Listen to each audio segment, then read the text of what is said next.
You're listening to Rhema Radio. Proclaim the good news to everyone. 88.6 FM. Kami bersyukur karena semua yang Kau sediakan itu ajaib. Engkau yang juga memampukan kami hidup dalam kerendahan hati di hadapan-Mu ya Tuhan.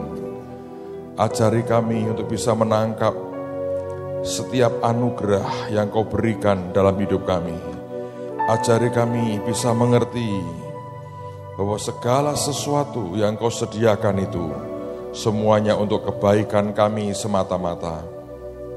Tuhan, hamba berdoa dimampukan semua kami untuk mengerti bahwa segalanya itu adalah pemberian Tuhan. Biarkan tanggung jawab yang selama ini Tuhan beri, kami syukuri bukan sebagai sebuah beban di mana kami menggerutu dan bersungut-sungut. Hamba berdoa buat kami mengerti setiap kepercayaan dan kehormatan yang Tuhan berikan kepada kami itu sesuatu yang ajaib dan dahsyat. Engkau tolong kami Tuhan. Biarkan kami mengerti dan bersyukur senantiasa. Biarkan kemuliaan-Mu itu turun dalam hidup kami pribadi demi pribadi. Tuhan, siapkan kami sungguh-sungguh dalam hari-hari ini. Jangan pernah pudar pengharapan dan iman kami ya Tuhan. Bahkan hamba berdoa beri roh iman lebih lagi dalam hidup anak-anak-Mu. Supaya apa yang Engkau sediakan kami sambar dengan cepat. Dan sesuatu yang dari Tuhan yang sudah Engkau sediakan. Bahkan sejak sebelum dunia dijadikan. Kami mau terima utuh dalam bagian dari destiny kami. Roh Kudus Engkau bicara kuat di dasar hati kami yang paling dalam. Biar roh hikmat, wahyu, dan roh pengertian turun dalam kehidupan kami hari ini. Hamba berdoa di dalam nama Yesus, tidak ada satupun yang Engkau lewatkan Tuhan. Tapi kami percaya sesuatu yang ilahi akan Engkau terus kerjakan dengan ajaib. Karena Engkau Tuhan yang ingin sungguh-sungguh bawa kami sampai di puncak dari destiny kami dan dari rencana-Mu. Terima kasih Tuhan, kami bersyukur. Engkau Tuhan yang luar biasa dan Tuhan yang bicara. Dan hari ini Engkau mengubah hidup kami dan memberkati kami. Di dalam nama Yesus, karena kemuliaan hanya bagi Yesus Tuhan.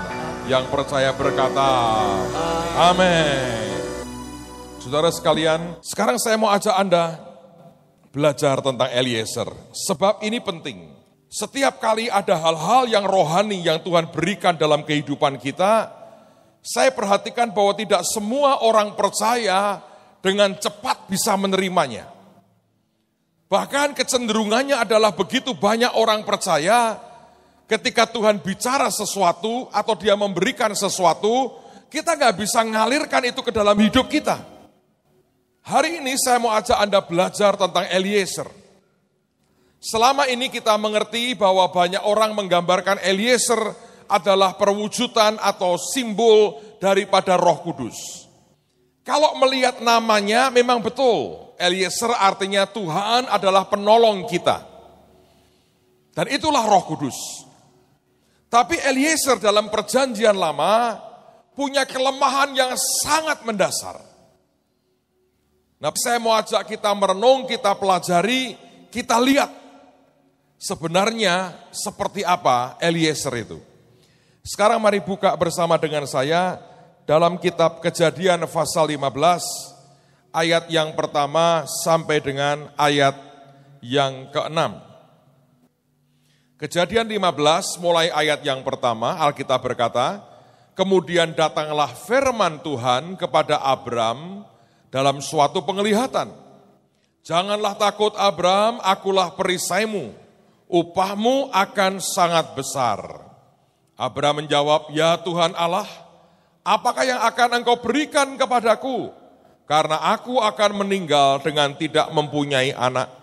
Dan yang akan mewarisi rumahku ialah Eliezer, orang Damsyik itu.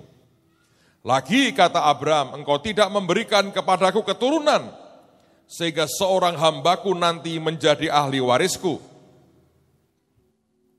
Tetapi datanglah firman Tuhan kepadanya demikian, Orang ini tidak akan menjadi ahli warismu, melainkan anak kandungmu. Dialah yang akan menjadi ahli warismu. Lalu Tuhan membawa Abram keluar serta berfirman, coba lihat ke langit, hitunglah bintang-bintang, jika engkau dapat menghitungnya. Maka firman-Nya kepadanya, demikianlah banyaknya nanti keturunanmu. Lalu percayalah Abram kepada Tuhan, maka Tuhan memperhitungkan hal itu kepadanya sebagai kebenaran. Saudara, ada sebuah pertanyaan di hati saya, ketika saya membaca akan ayat ini. Tuhan berkata kepada Abram, jangan takut, berkatmu akan sangat besar, upahmu akan sangat besar. Tapi Abram berkata, Tuhan, aku tidak punya anak. Maka semua yang aku punya hari ini akan jatuh kepada hambaku Eliezer, orang Damsyik itu. Lalu kemudian Tuhan berkata, orang itu tidak akan mewarisi. Saudara, saya coba lihat dalam terjemahan yang lain. Saya mau baca buat saudara pada ayat yang keempat, Kejadian 15 tadi. Yang Alkitab berkata, and behold, the word of the Lord came to him. Dan lihatlah firman Tuhan datang kepadanya dan berkata, this one shall not be your heir. Dia berkata, yang ini tidak akan pernah menjadi ahli warismu. Saudara, kelihatannya biasa ya, tapi saya mau beritahu saudara, kalau Tuhan itu dekat dengan seseorang, kalau Tuhan itu punya kedekatan dengan seseorang, maka selalu Tuhan akan memanggil kita dengan nama kita. Yesus berkata, gembala itu akan memanggil domba-dombanya sesuai dengan nama mereka. Ada kitab kehidupan yang di dalamnya nama kita tertulis, dan itu nama jelas, itu merupakan nama kita. Beberapa tahun yang lalu ketika saya masih banyak nginjil di luar, saya datang di sebuah kota di pinggiran kota Surabaya. Pada waktu itu ada sebuah gereja kecil di kampung, dan saya khotbah di situ. Dan yang datang begitu banyak, sampai saya pun tidak punya tempat untuk masuk di dalam. Saya harus nunggu di luar sampai bagian saya khotbah, baru saya masuk ke dalam. Apa yang terjadi saudara? Selesai puji-pujian, maka song leadernya mengatakan, saudara sekalian, saya akan minta Pak Mandor ini untuk bersaksi. Rupanya di kampung itu ada banyak teman-teman yang kerja di bangunan, dan mereka anak-anak Tuhan, mereka punya mandor beberapa, satu di antaranya diminta untuk bersaksi. Lalu song leadernya mengatakan, Anda semua mengerti, Pak Mandor kita ini baru mengalami mujizat. Monggo Pak Mandor silahkan maju ke depan, dia sebut namanya, dan majulah ke depan orang yang sudah setengah baya, rambutnya sudah putih semua. Saya pikir saya mau mendengar kesaksian apa ini. Apakah dia diberkati Tuhan, apa saya pengen dengar. Dia maju ke depan, dia ambil mikrofonnya, dan ini kalimat pertama yang meluncur keluar dari mulutnya. Dia berkata begini, saudara-saudara, Anda kan semua mengerti bahwa saya baru saja meninggal dunia. Saya kaget nih, baru saja kok meninggal dunia. Terus sebelah saya bisiin saya, ini Pak Mandor ini baru buat geger. Minggu lalu memang baru mati terus hidup lagi. Dan dia cerita kurang lebih seperti ini. Hari itu dia sakit, dia bilang, saya nggak masuk kerja, badan saya panas sekali. Dan tiba-tiba semuanya di mata saya gelap. Dan ketika saya buka mata saya sudah di tempat yang lain. Dan saya tahu saya sudah mati, saya lihat badan saya tergeletak tidak bergerak. Dan saya pindah ke alam yang lain. Dan dia melihat ada sebuah tahta, di depannya ada meja besar, ada orang yang putih sekali duduk di tahta itu. Saya ketakutan katanya. Tapi orang itu dengan wibawa dia lambaikan tangannya dan saya mendekat kepadanya sambil gemetar. Dan orang itu bertanya, siapa namamu? Saya sebutkan nama saya. Dan dia kemudian mulai buka buku yang gede itu satu persatu. Dan dia berkata, maaf, namamu tidak ada di sini. Kamu tidak bisa masuk surga. Dan dia berkata, saya ketakutan luar biasa. Saya minta ampun. Dia berkata, aku tidak tahu, ampuni aku salahnya banyak. Dan tiba-tiba orang yang berwibawa ini, dia berkata, aku beri kamu kesempatan hidup sekali lagi. Kamu harus cari tahu bagaimana supaya namamu tercantum dalam kitab kehidupan yang di sorga ini. Sekarang pulang. Dan pada waktu itu, jenazahnya sedang dimandikan dan akan dimakamkan. Ketika lagi dimandikan itulah tiba-tiba bangun, saudara. Anda bisa bayangkan kalau Anda lagi mandikan jenazah, sudah tegang kan itu kan? Kecuali profesimu itu. Tiba-tiba bangun, sontak teriak kaget jerit keluar dari tempat itu. Dan orang kampung yang sudah begitu banyak di depan rumahnya kaget. Ada apa? Mandornya bangun, geger pada bubar semua, saudara. Sampai sekian menit kemudian orang perhatikan, loh beberapa yang pemberani mendekat, ternyata hidup. Sejak itu dia cari ke banyak orang yang ngerti agama. Mana ada ayat di kitabmu yang berkata di surga ada namanya kitab kehidupan. Dan orang yang namanya di situ yang boleh masuk surga, yang tidak boleh. Dia cari ke banyak orang yang dia tahu. Dan tidak ada satu orang pun yang memberitahu dan mengerti. Sampai kemudian satu hari dia berkata, 2-3 hari setelah itu, Bapak Pendeta mendatangi saya. Dan tanya, Pak Mandor, apa betul kamu baru saja mati? Iya Pak. Apa yang kamu ingin tahu? Apa betul ada ayat yang berkata, kalau orang namanya tidak tercantum dalam kitab kehidupan, dia tidak bisa ke surga? Pendeta ini berkata ada. Dia buka Alkitab, dia suruh Mandor ini baca. Dan waktu dibaca, dia berkata, aku sudah lihat kitab ini. Dia nangis, dia berkata, bagaimana supaya namaku tertulis di situ? Dan Pak Pendeta berkata, terima Tuhan Yesus sebagai Tuhan dan Juru Selamatmu, maka namamu akan tertulis di situ. Siapa yang sudah percaya nama Anda ada dalam kitab kehidupan, yang belum terima Tuhan, saudara, terima Tuhan Yesus dalam hidupmu. Yang percaya katakan amin. Nah, saudara sekalian, Tuhan sangat peduli dengan nama. Pendeta Konghi cerita dengan saya pada waktu selesai ibadah. Dia cerita tentang hidup Dr. Yonggi Cho. Saudara pernah dengar nama beliau. Beberapa waktu yang lalu dia mengalami akan banyak persoalan, tekanan dalam hidupnya luar biasa. Dan dia merasa letih sekali.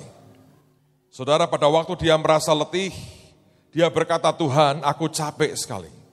Anda tahu hamba Tuhan juga bisa letih, dia manusia biasa. Dia berkata, Tuhan, dengan segala yang aku hadapi, aku letih. Dan dia berkata, aku mau pulang Tuhan. Dan tiba-tiba Tuhan Yesus itu muncul di hadapannya.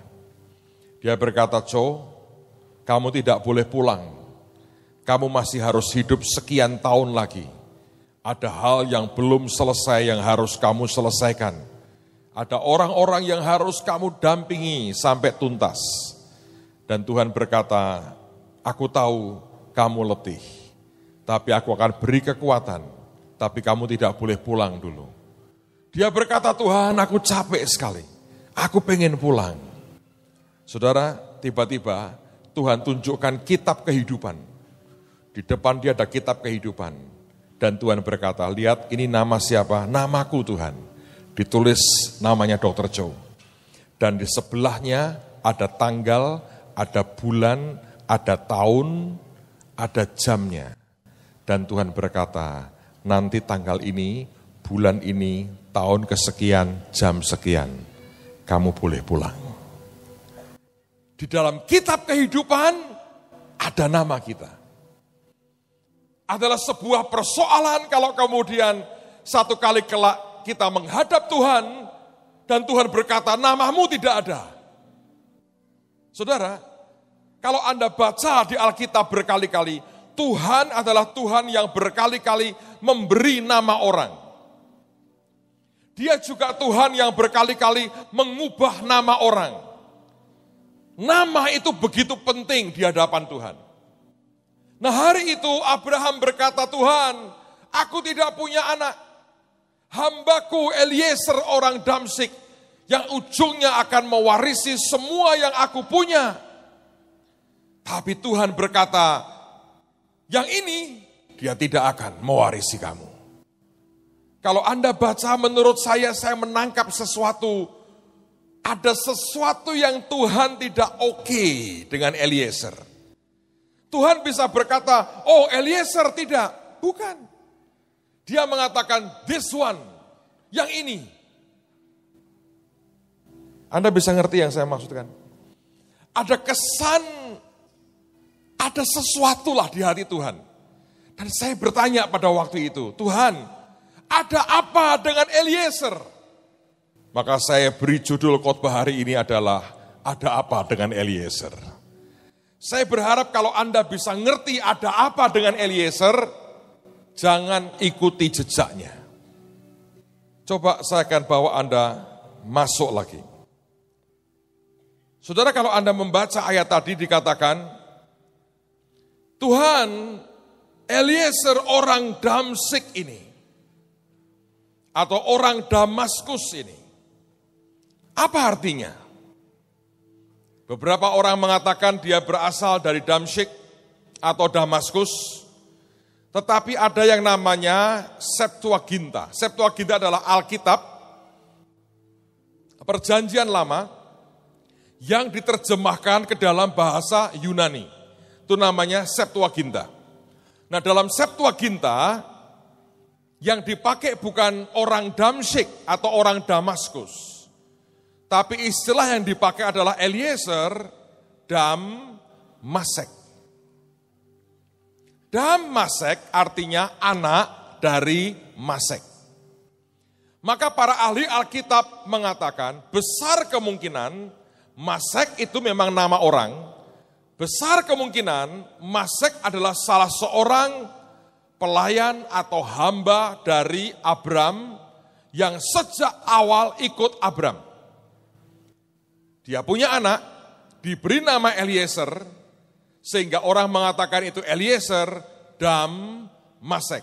Anak dari seorang budak perempuan yang bernama Masek. Ini orang sebetulnya sudah diangkat seperti dianggap keluarga oleh Abraham. Dan sebetulnya yang menarik adalah kata Damasek, anak dari Masek, itu artinya sebetulnya adalah anak yang berhak menerima warisan. Sons of inheritance. Seorang anak yang berhak menerima warisan. Saya jelaskan lagi, saudara. Saya bertanya, Tuhan, ada apa dengan Eliezer? Sebenarnya Eliezer ini, kalau memang Abraham tidak punya anak, dia adalah orang pertama yang punya hak untuk mendapatkan seluruh kekayaan daripada Abraham.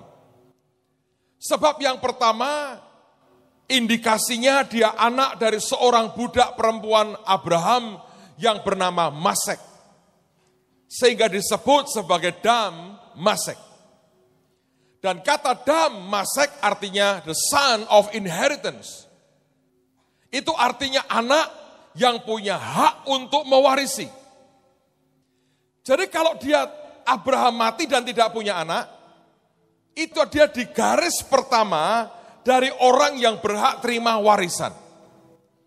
Maka seharusnya normalnya dia juga orang yang akan dihormati oleh Tuhan. Tapi pertanyaannya, ada apa dengan Eliezer sehingga waktu Abraham menyebut akan namanya, Tuhan berkata, this one, yang ini tidak akan menjadi ahli warismu. Ketika saya mempelajari, saudara, saya menemukan minimal 2 hal. Dan saya mau bagi dengan Anda hari ini. Ada apa dengan Eliezer? Di mana persoalannya?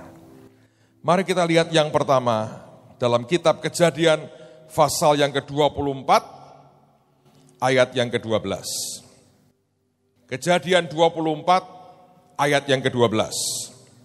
Lalu berkatalah ia, Tuhan Allah Tuanku Abraham, buatlah kiranya tercapai tujuanku pada hari ini.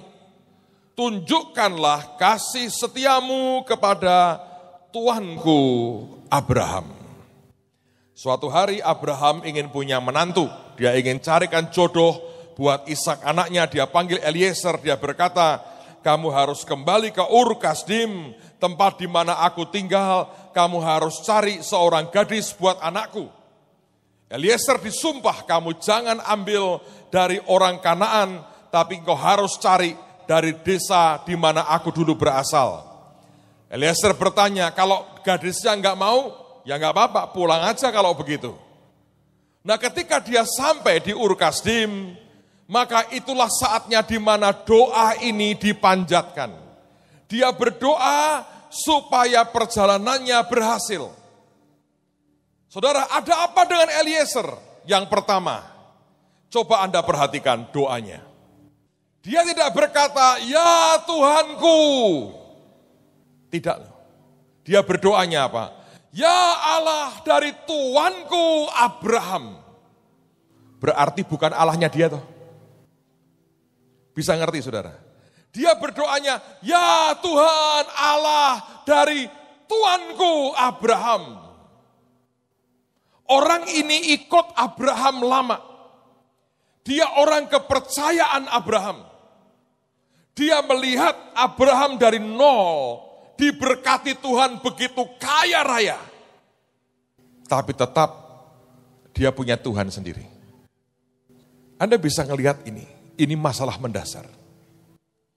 Makanya buat Tuhan ketika nama itu disebut, dia berkata yang ini enggak akan. Kenapa bahkan namanya enggak disebut, Pak? Yang ditulis dalam kitab kehidupan adalah nama anak-anaknya.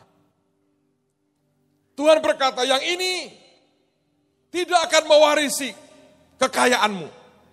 Anak kandungmu, bukan yang ini. Salah satu yang paling berat adalah, ternyata ketika dia ikut Abraham, dia bahkan melihat tuannya dari tidak punya apa-apa, diberkati begitu luar biasa. Sampai orang-orang Het menyebutnya engkau adalah seorang raja agung. Buat Eliezer, dia berkata, tapi aku punya Tuhan sendiri. Sudah melihat yang namanya kemurahan, kemuliaan, anugerah Tuhan, kuasa Tuhan begitu hebat. Tidak membuat dia berkata, Tuhan dari Tuanku Abraham dan Tuhan yang kusembah juga. Tidak ada. Berapa banyak orang Kristen sebetulnya mirip seperti itu. Kelihatannya dia ikut. Kelihatannya dia ke gereja. Kelihatannya dia ikut dan percaya Tuhan. Tapi sebenarnya dia hanya ikut dan tidak punya hubungan pribadi dengan Tuhan Yesus. Eliezer berkata, Tuhan dari Tuanku Abraham.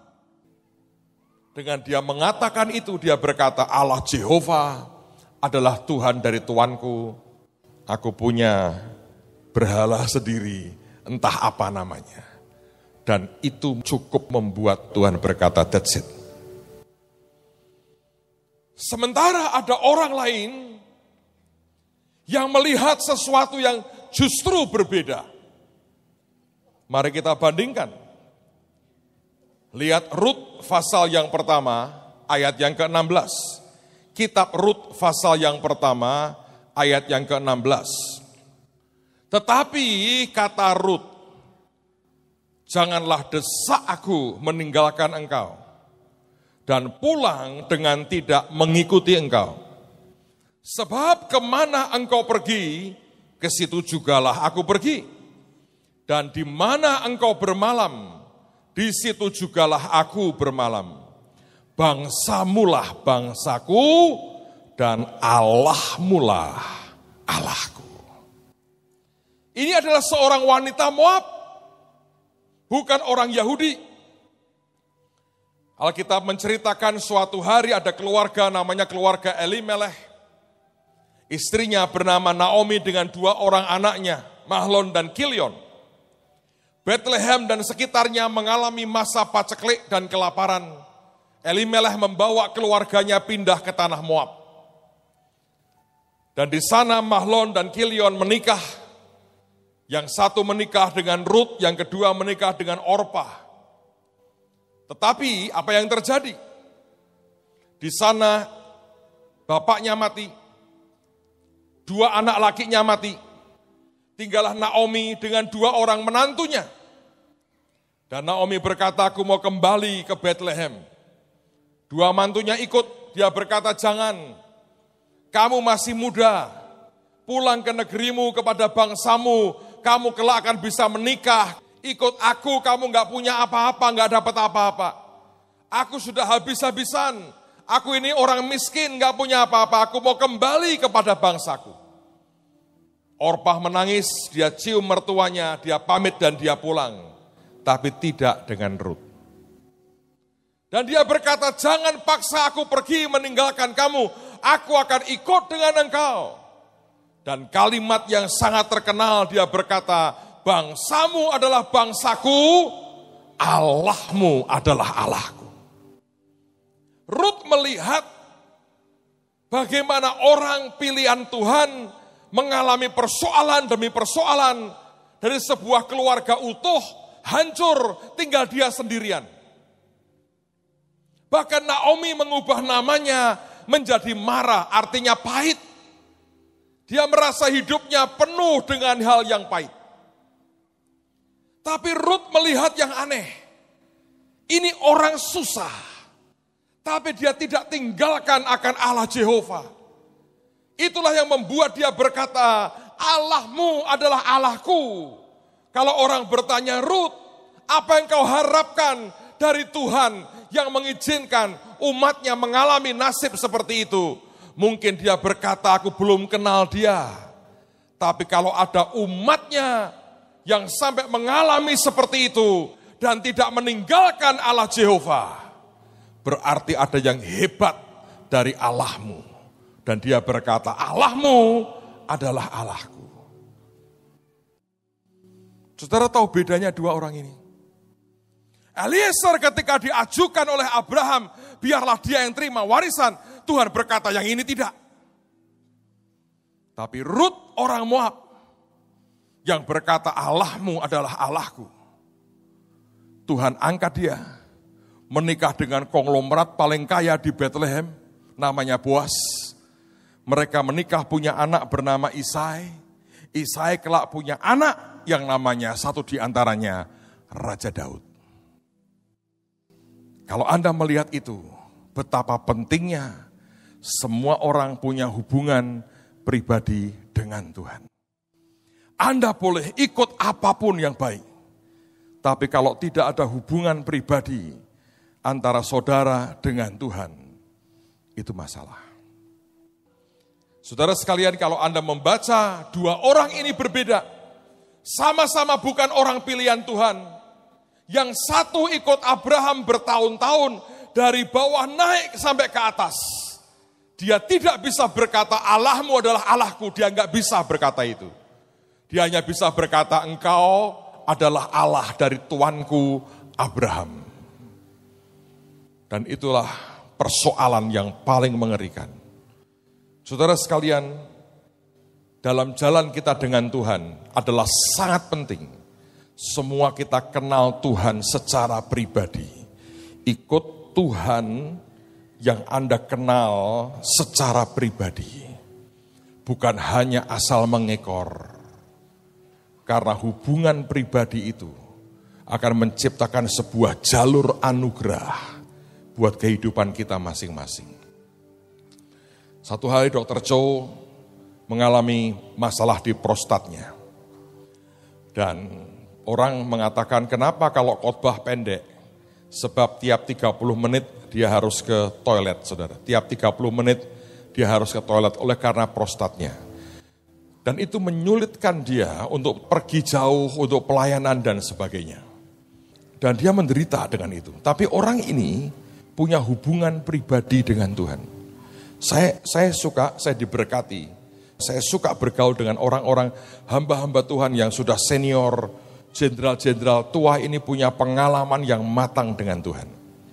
Dr. Cho, satu hari dia lagi duduk, prostatnya terganggu, tiap 30 menit ke kamar mandi. Tiba-tiba satu hari, Tuhan Yesus mendatangi dia. Dan panggil dia, Cho, dia kaget, oh Tuhan, engkau datang. Dia itu sering sekali, sekarang ini, didatangi Tuhan. Sering kali di mobil, ngobrol sejam di mobil dengan Tuhan. Dia sering sekali mengalami itu. Dan hari itu, didatangi Tuhan. Dia lagi mengeluh dengan prostatnya. Kalau saya cerita begini, jangan hanya berkata, wah ajaib ya. Kenapa enggak berkata, Tuhan, aku juga mau. Itu jauh lebih baik. Amen, saudara. Daripada hanya jadi penonton. Terus Tuhan ngomong begini, Cho, buka celanamu. Pernah Anda didoakan orang pendeta, buka celanamu. Tuhan Yesus bilang, buka celanamu. Hah? Tuhan, celanaku dibuka. Buka. Itu karena yang datang Tuhan Yesus ya dibuka, saudara. Kenapa Tuhan suruh aku buka celana? Tiba-tiba katanya Tuhan itu membawa sesuatu di tangannya. Dan vouchernya dia berkata, nih prostat baru. Sejak itu normal, tidak ada problem prostat lagi. Normal sampai hari ini. Beliau itu kena Parkinson. Kadang-kadang bergetar tangannya, agak membungkuk. Tekanan begitu berat. Anda ngerti itu problem karena anaknya. Tekanan begitu berat. Satu hari malaikat yang datang. Bukan Tuhan Yesus malaikat.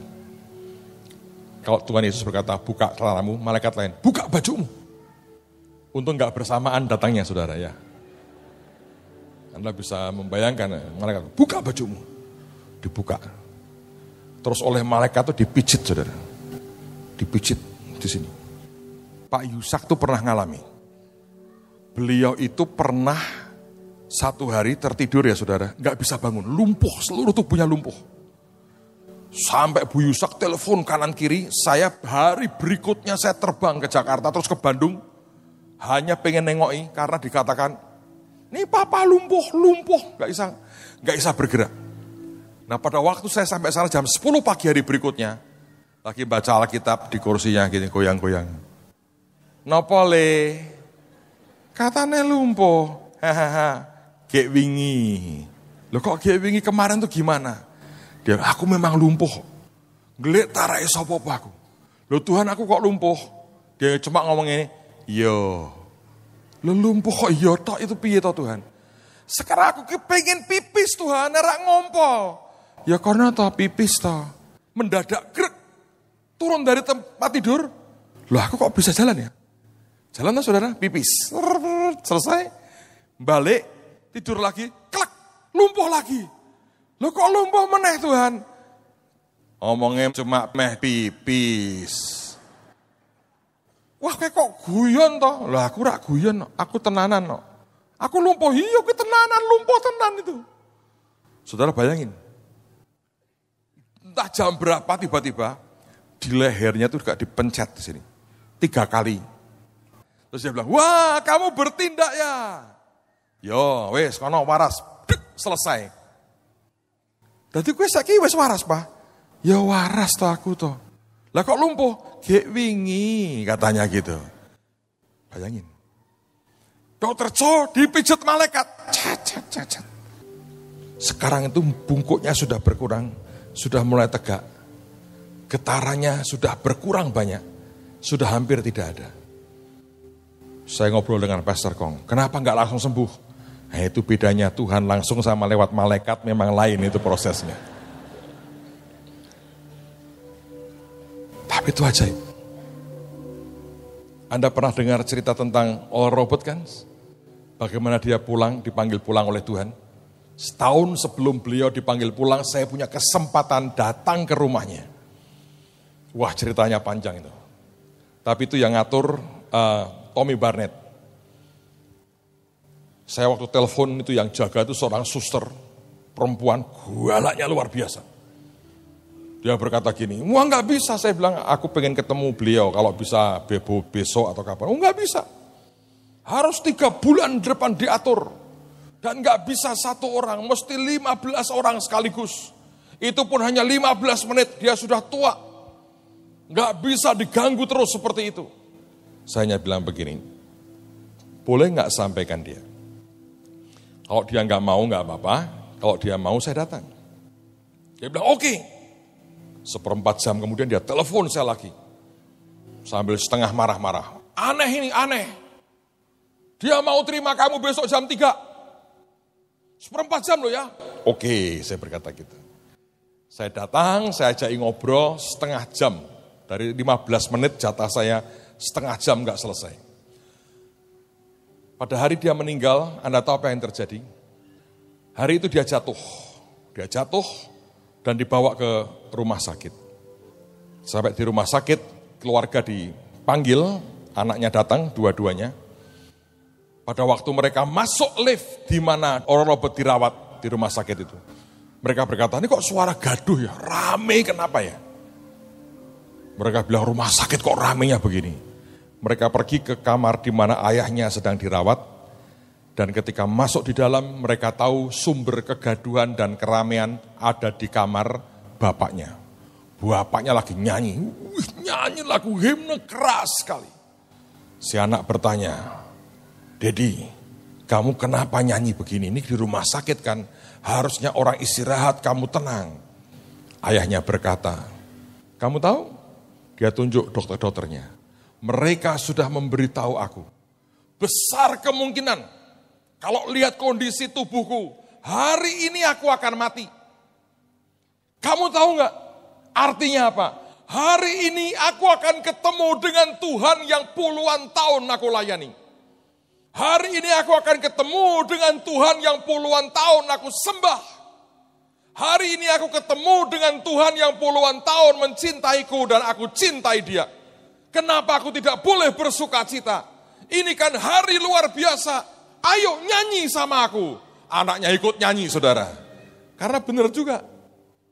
Bagi sebagian orang yang tidak kenal dengan Tuhan itu hal yang mengerikan. Bagi orang yang kenal dengan Tuhan, itu hari yang ditunggu karena ada perjumpaan dengan pencipta yang luar biasa. Maka mereka nyanyi saudara. Anak-anaknya nyanyi, susternya nyanyi, dokternya disuruh nyanyi. Semua nyanyi, tambah rame itu rumah sakit. Setelah sekian lagu, gak tahu berapa lagu, kecapean tertidur saudara. Dan Oral Robert tidak pernah bangun lagi. Di saat tidur itulah tiba-tiba dia pindah dan ketemu dengan Tuhannya. Itu orang yang mengalami persekutuan dengan Tuhan. Siapa yang rindu Anda punya kedekatan dengan Tuhan seperti itu? Anda dan saya harus. Ada apa dengan Eliezer? Dia hanya seorang hamba yang setia, tapi poinnya dia tidak kenal dengan Tuhan yang disembah oleh Abraham. Itulah sebabnya ketika namanya diajukan oleh Abraham, Tuhan berkata, this one, yang ini, tidak. Saya berdoa tidak hanya kekristenan kita itu mengikuti apa kata suami, apa kata istri, atau apa kata orang lain dan keluarga. Saya berdoa setiap kita punya pengalaman pribadi dengan Tuhan. Jangan sampai seperti Eliezer. Walaupun namanya Damasek, son of inheritance. Putra yang berhak mendapatkan warisan. Kenyataannya dia tidak mendapatkan apa-apa. Tuhan ingin semua kita punya sebuah hubungan pribadi dengan Tuhan. Anda akan lihat sesuatu yang ajaib akan Tuhan berikan di tengah-tengah kita. Yang percaya katakan amin. Nah lihat lagi sekarang. Dalam kitab Kejadian pasal yang ke-24, ayat yang pertama sampai dengan ayat yang ketiga. Ada apa dengan Eliezer? Saya baca pelan-pelan supaya Anda tidak miss dengan poinnya. Saya cerita ke banyak orang, semua yang saya cerita ini nggak ngerti yang saya maksudkan. So saya ingin coba jelaskan supaya Anda mudeng. Kejadian 24 ayat yang pertama, kedua dan ketiga. Adapun Abraham telah tua dan lanjut umurnya serta diberkati Tuhan dalam segala hal. Siapa yang ingin terima hidup yang seperti ini? Ingat di dalam Kristus, kita adalah keturunan Abraham dan berhak mendapatkan janji itu. Mari kita ulang lagi. Ada apa dengan Eliezer? Adapun Abraham telah tua dan lanjut umurnya serta diberkati Tuhan dalam segala hal. Berkatalah Abraham kepada hambanya yang paling tua dalam rumahnya, yang menjadi kuasa atas segala kepunyaannya. Itulah Eliezer tadi, katanya, baiklah letakkan tanganmu di bawah pangkal pahaku, supaya aku mengambil sumpahmu demi Tuhan, Allah yang empunya langit dan yang empunya bumi, dan bahwa engkau tidak akan mengambil untuk anakku seorang istri dari antara perempuan Kanaan yang diantaranya aku diam. Saya mau ulang kalimat yang terakhir supaya Anda lebih jelas di mana fokusnya. Bahwa engkau tidak akan mengambil untuk anakku seorang istri dari antara perempuan Kanaan yang diantaranya aku diam. Nah, kalau Anda baca di Alkitab, Eliezer pergi, kemudian dia ketemu dengan keluarga dari Ribkah. Dalam Kejadian pasal 24, sekarang lompat ke ayat yang ke-37. Coba Anda perhatikan. Tua itu, kata Eliezer, telah mengambil sumpahku. Engkau tidak akan mengambil untuk anakku seorang istri dari antara perempuan Kanaan, yang negerinya kudiami ini. Saya mau ulang lagi, coba Anda perhatikan. Ini dia Eliezer mengulang yang Abraham katakan. Tapi pengulangannya berkata begini, engkau tidak akan mengambil untuk anakku seorang istri dari antara perempuan Kanaan yang negerinya kudiami ini. Di mana bedanya? Supaya tidak bertele-tele saya jelaskan aja. Karena saya sudah ngomong ke 3-4 orang, semua nggak mudeng. Di mana Pak bedanya? Saya jelaskan supaya Anda tahu ada apa dengan Eliezer. Abraham dijanjikan Tuhan, ini tanah aku berikan kepadamu dan kepada keturunanmu. Tanah perjanjian. Maka ketika Abraham ngomong kepada Eliezer, dia berkata, lu jangan ambil perempuan dari orang Kanaan yang aku sekarang ini diam di tengah-tengah mereka. Ya, itu yang pertama. Abraham ngomongnya gini, aku diam di tengah-tengah mereka. Orang Kanaan, ini aku tinggal dengan orang Kanaan. Eliezer sekian ayat kemudian mengulang perkataan Abraham, tapi dipelintir sedikit. Di mana melintirnya? Dia ngomong begini, Tuanku berkata supaya aku jangan mengambil menantu dari orang Kanaan yang tanah mereka didiami oleh Abraham. Mudeng saudara. Yang pertama Abraham tidak pernah berkata ini tanahnya orang Kanaan. Dia berkata, seperti dia berkata, ini tanahku, this land is mine. Ini tanahku, aku cuma tinggal di antara orang Kanaan. Eliezer berkata, Abraham tinggal di tanahnya orang Kanaan. Beda enggak saudara? Beda. Beda. Yang satu bicara bahasa iman. Tanahnya sudah punya aku ini. Karena Tuhan berkata ini punya gua dan keturunanku. Aku hanya tinggal di antara orang Kanaan. Tapi Eliezer melihat dengan kenyataan, itu tanahnya orang Kanaan. Tuanku tinggal di tanah mereka. Beda. Ini contoh paling gampang, saudara, begini. Kalau saudara ke negara barat, di Amerika misalnya, listrik yang dipakai itu 110 volt. 110. Sehingga semua alat-alatnya, dari alat apapun yang dia punya, 110. Misalnya ada seseorang yang membawa sebuah audio yang terbaru Amerika punya. Dan pada waktu itu dia sampai ke Indonesia. Dia berlihat akan CD Unshakable Kingdom. Wah, ini bagus tenan. Aku mau dengerin ini. Tapi aku pakai alatku. Lalu kemudian dia datang ke Pak Hasto. Saya mau ngerti colokannya di mana. Oh, ini colokannya agak beda, nggak apa-apa. Aku mau dengerin Unshakable Kingdom. Lalu kemudian dia masukin CD-nya ke CD playernya. Termahal, terbagus. Dia colokin di listrik. 110 dimasukin ke 220. Apa yang terjadi, saudara? Musiknya ganti dengan bau kabel gosong. Seng. Why? Nggak sama. Tuhan dalam kemahakuasaannya, Dia pernah memberikan kepada kita yang namanya bahasa iman. Seperti apa itu?